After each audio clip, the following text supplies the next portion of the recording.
El licenciado Francisco Peralta Burelo está esta mañana en cabina. Platico con él.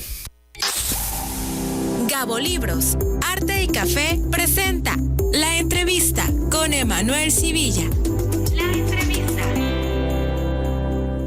Político, periodista, escritor, un tipo disciplinado, que además se actualiza, totalmente vigente, tiene claridad de lo que está ocurriendo en Tabasco, México y el mundo.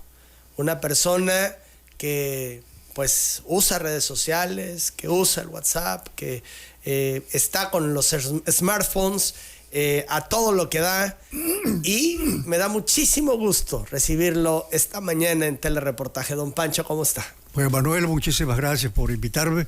Creo que ese no soy yo el que mencionaste ahí, ¿no? A lo mejor soy diferente.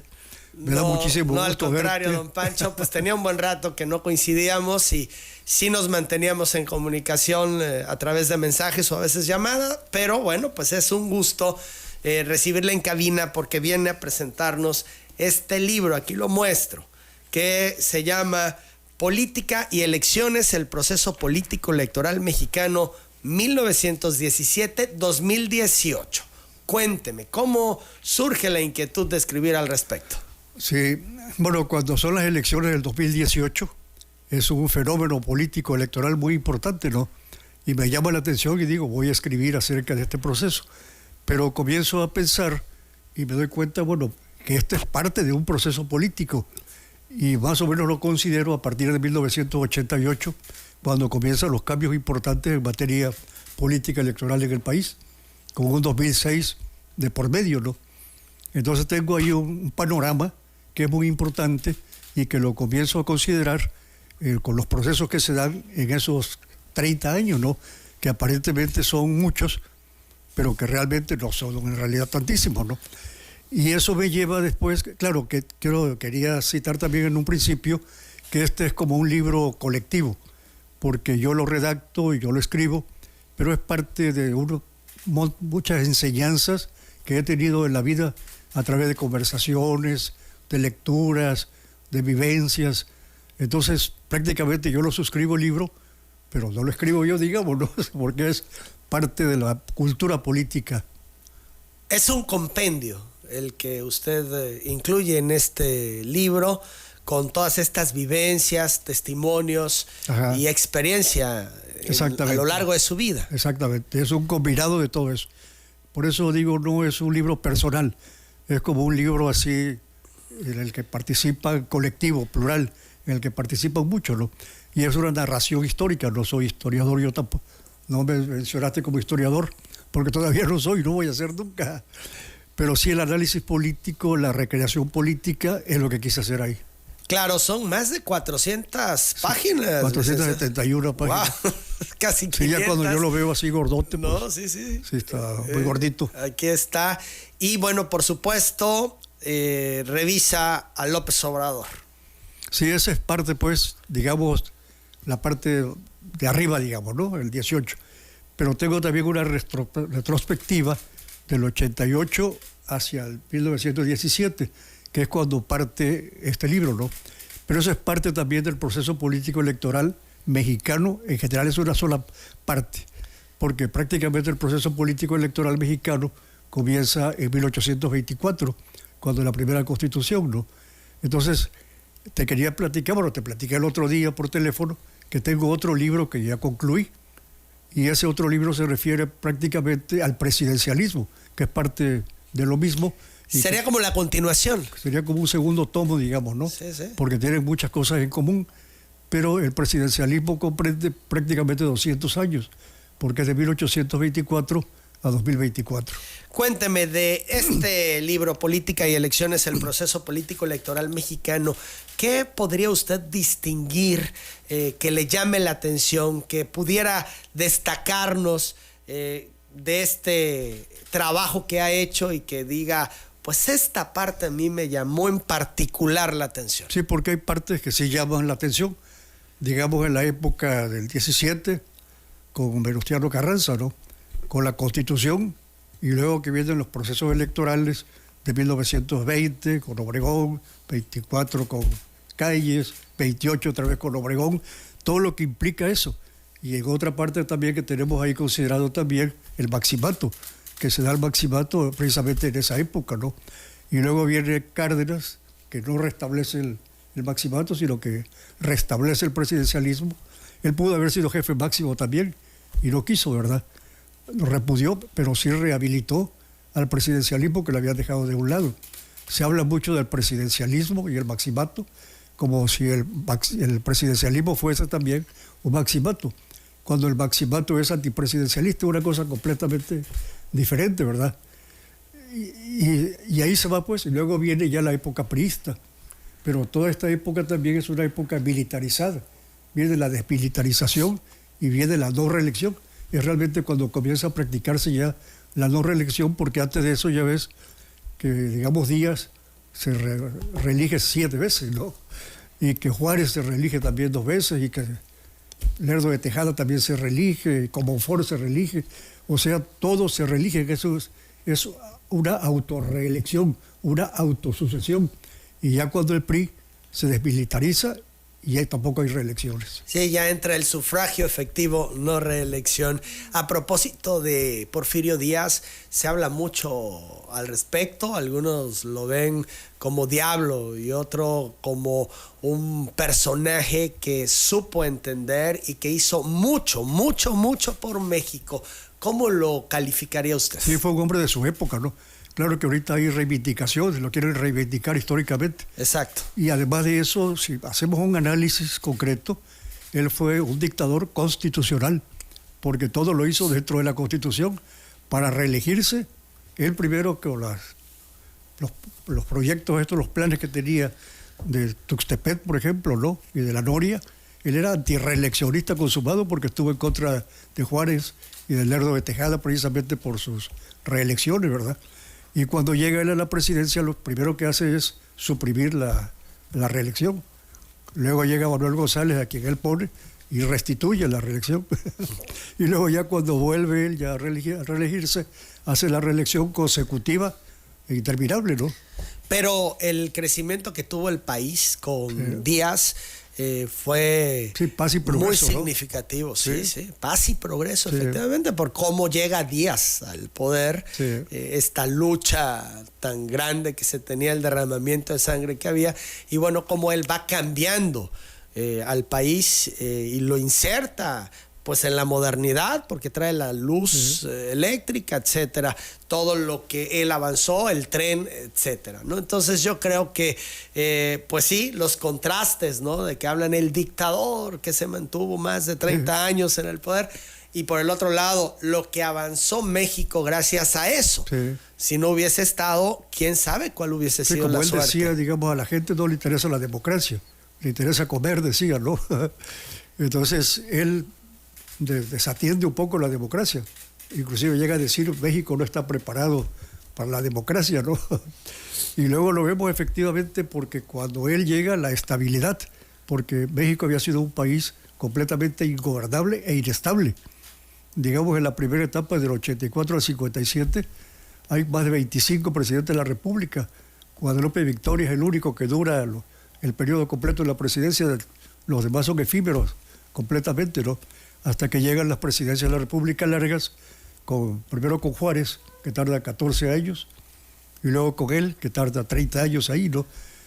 Y con la característica de que de Juárez y Lerdo de Tejada, por ejemplo, eran presidentes de la Suprema Corte de Justicia de la Nación, que pertenecían a otro poder, y que ambos durante 18 años están al frente de la presidencia de la República, ¿no? Esa es como una paradoja. 8 de la mañana con 58 minutos. Vamos a la pausa, seguimos platicando con don Pancho Peralta. Vamos a hablar pues de los últimos 30 años, que creo que puede ser interesante. Regresamos. Seguimos en esta charla con don Pancho Peralta. Este es su libro, Política y Elecciones, el proceso político electoral mexicano 1917-2018. Hablemos de los últimos 30 años. ¿Qué nos aporta este libro? ¿Qué contrasta? ¿Qué plasma? Sí, digamos, ya a partir de entonces, bueno, tenemos la etapa en donde comienza el PRI, que es a partir de 1946, Entonces se establece un sistema autocrático completamente como es el priista, en donde no hay realmente democracia. La representación famosa es unirrepresentativa, porque únicamente representa a los diputados y los senadores al presidente de la República. Los partidos de oposición prácticamente no existen. El más importante es el PAN, pero el PAN es meramente simbólico, en realidad no participa en los procesos electorales con ánimo de ganar, sino simplemente de sobrevivir, creo yo, ¿no? Entonces, ahí se va dando un procedimiento en donde van cambiando las cosas hasta que llegamos, digamos, tenemos un presidente de la República muy fuerte, que es Echeverría, que es la máxima expresión del presidencialismo mexicano en esa época, ¿no? Y se ha dicho tanto Echeverría también, ¿no? Ajá. Cómo impactó en su administración, ¿no? En las decisiones que tomó. Él es como el prototipo del presidencialismo mexicano. A él se refiere prácticamente todos los que analizan el presidencialismo mexicano, ¿no? Un hombre duro. Sí. Con mano pesada. Todopoderoso, hegemónico, autoritario, todo lo que tuvo, ¿no? Que también lo tuvo Díaz Ordaz, que también lo tuvo López Mateos, etcétera, ¿no? Que era característica de eso, ¿no?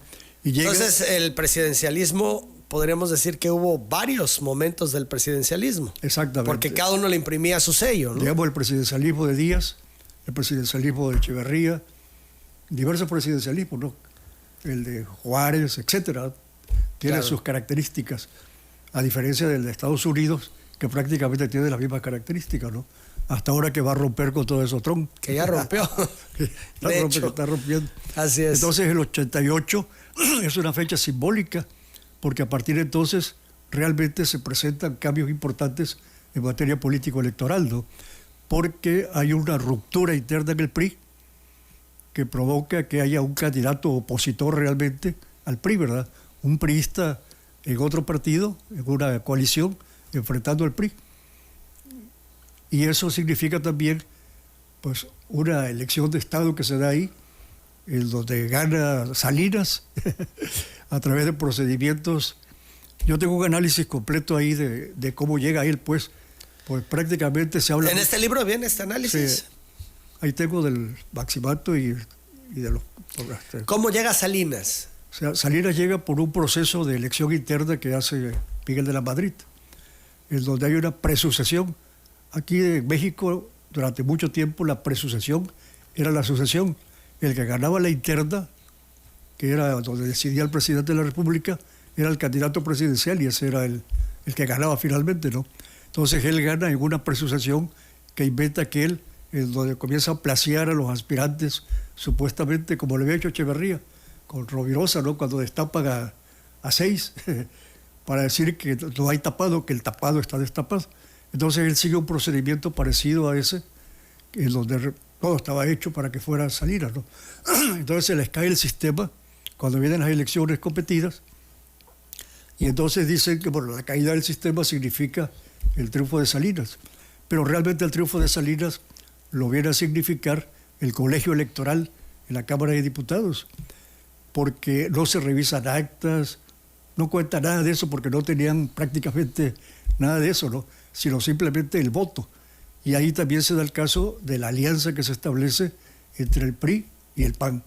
A partir de entonces viene un prianismo. Claro, lo que se ha comentado mucho, ¿no? El PRIAN, cuando el PAN ha entrado al quite y ha respaldado decisiones importantísimas de este país, esta elección de Salinas, una de ellas.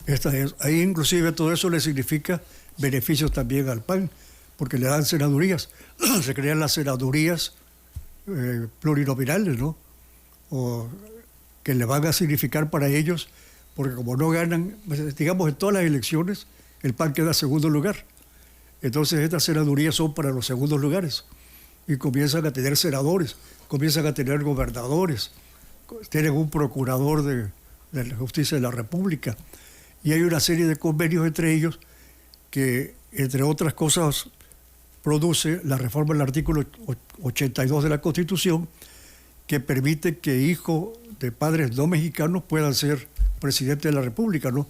Y que eso finalmente conduce, como un arreglo que hay entre ellos, a la candidatura de Fox.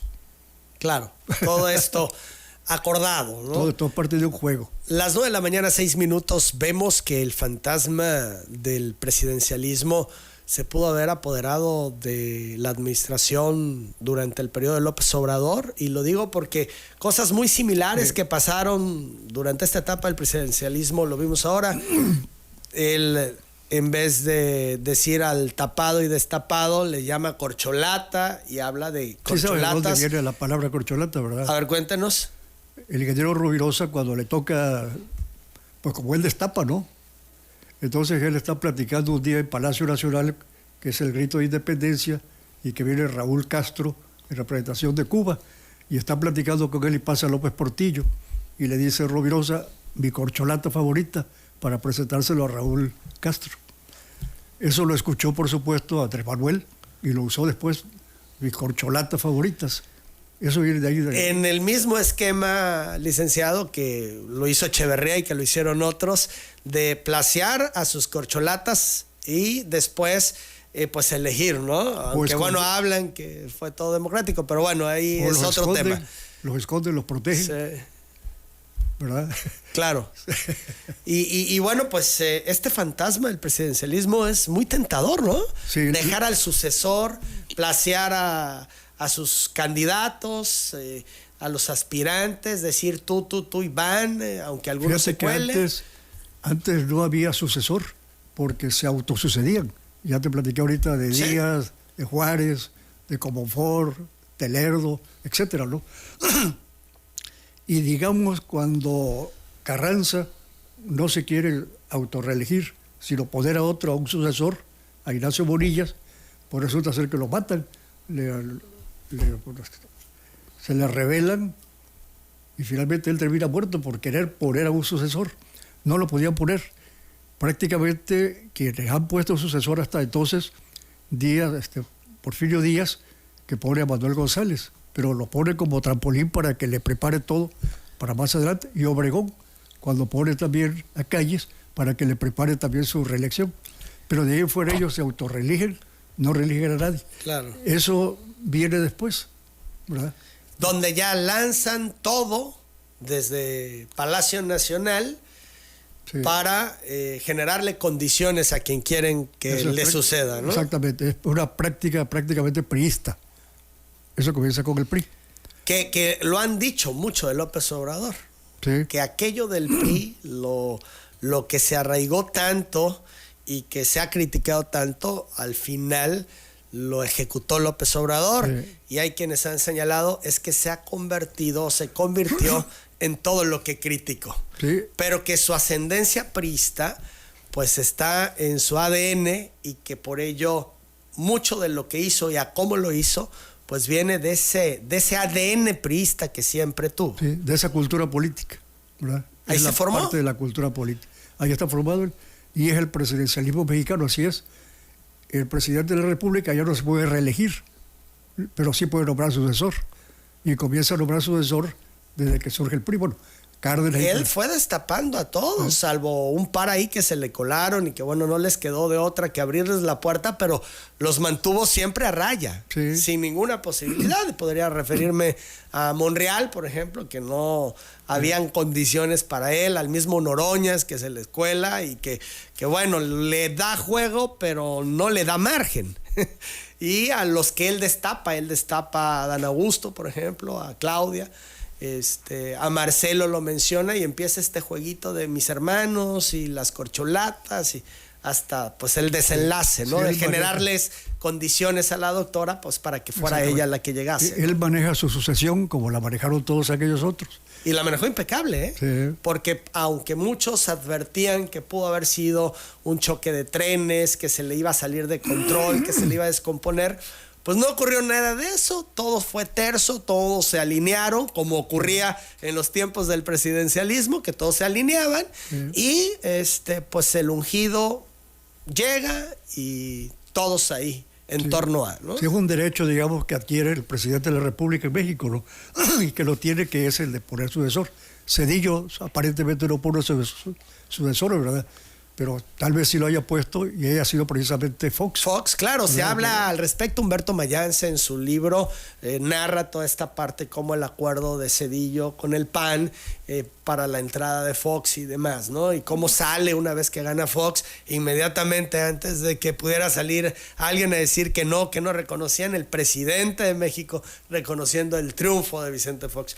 Todo esto como parte de una estrategia para poner a su La Bastida candidato. también acusa de que Zedillo apoyó a Fox y que inclusive lo boicoteó con los gobernadores que lo estaban apoyando. Así es, y que lanzan a Roberto Madrazo, también dicen, ¿no? Como parte de desgastar a La Bastida. Esto es, nunca tuvo condiciones La Bastida para ganar. Esto es, Zedillo cede y quiere que sea La Bastida por su perfil, para poder entonces entregar el poder a la oposición, en este caso al PAN, con quien se arregla, según han contado ahí las diversas anécdotas y personajes que han sido testigos, protagonistas de estos tiempos de nuestro país, ¿no? Sí, ya como parte del neoliberalismo, ¿no? Ya eso es parte de lo mismo. Así es. Cuando ya PRI y PAN son un solo partido prácticamente, ¿no? Con un montón de intereses en común. Del que siempre acusó, por cierto, López Obrador, el PRIAN, ¿no? Ajá. Él es de los que empieza a manejar este término, pero pues al final ahí sigue, ¿no? Ahí sigue. Bueno, pues ni Zedillo pone, pues, o si pone, lo pone engañosamente. Fox tampoco puede poner porque él no pone a Calderón. No era Calderón su candidato, sí sabemos esa historia, ¿no? Entonces tampoco él pone como presidente. Y luego Peña tampoco puede poner como presidente. Y eso se restablece prácticamente con Andrés Manuel. Andrés Manuel sí pone. Con el presidencialismo, Sí. López Obrador, pues pone sucesor, ¿no? Pues interesantísimo, licenciado. ¿Dónde se puede conseguir este libro? Pues ahí solamente en Porrúa. En Porrúa. Sí.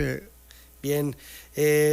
Por otro lado, me decía de este nuevo libro del presidencialismo, el precisamente. presidencialismo, exactamente. ¿Cuándo espera que esté No, ya? para abril o para mayo, como dice. Para abril o para mayo, muy bien. Oiga, pero pues entonces, ¿qué le dedica mucho tiempo del día a escribir?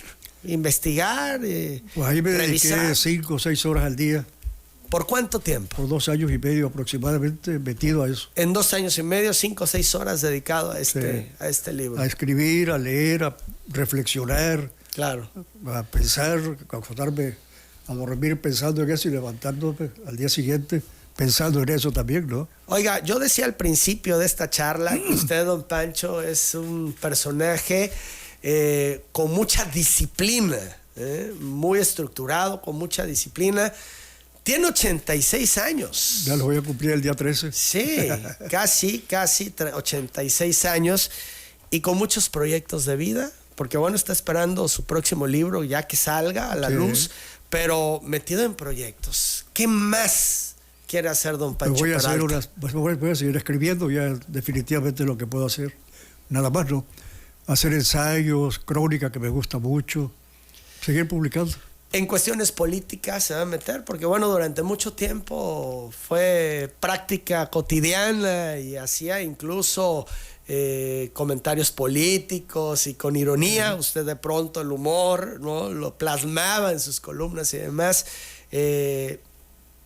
¿Regresa a eso o se mantendrá? Voy a mantener al con margen? los libros. Con los libros. Me gustan más los libros. Porque esa parte que él hacía siempre tan interesante, ha decidido no continuarla.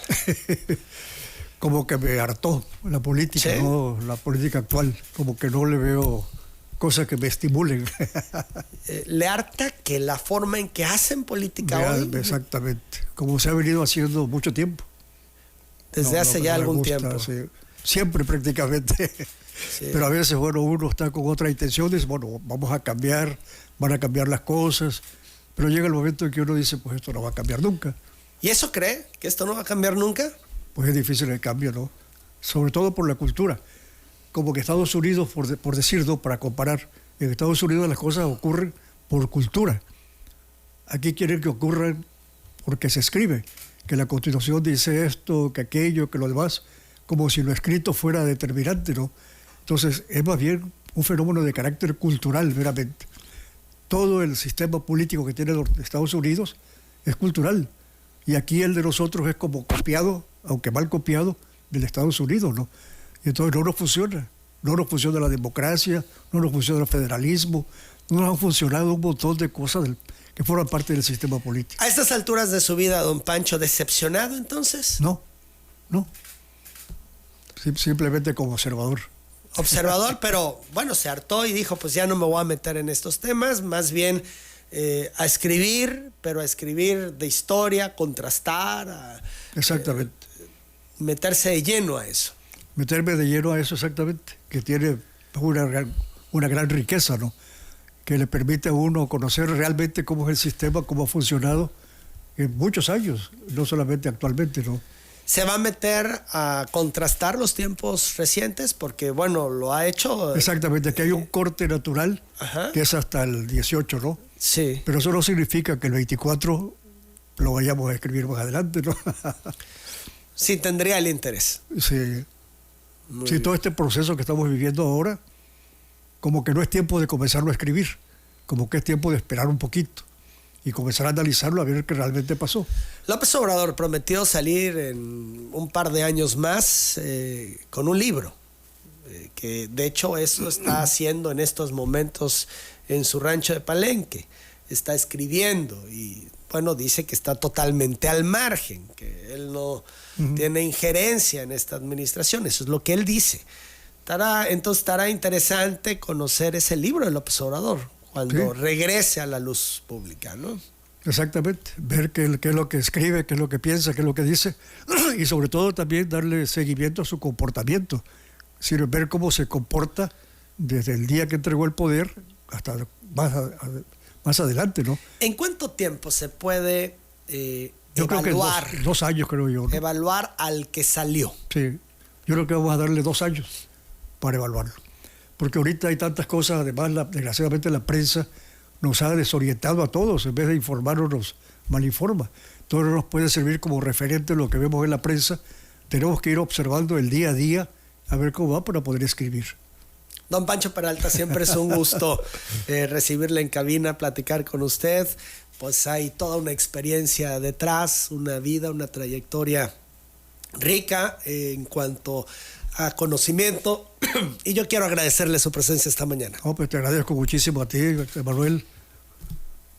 Es un placer para mí estar aquí contigo, con tu auditorio. Yo soy de los que te escuchan casi todos los días. Muy bien. Muchas gracias. Es don Pancho Peralta. Yo hago la pausa.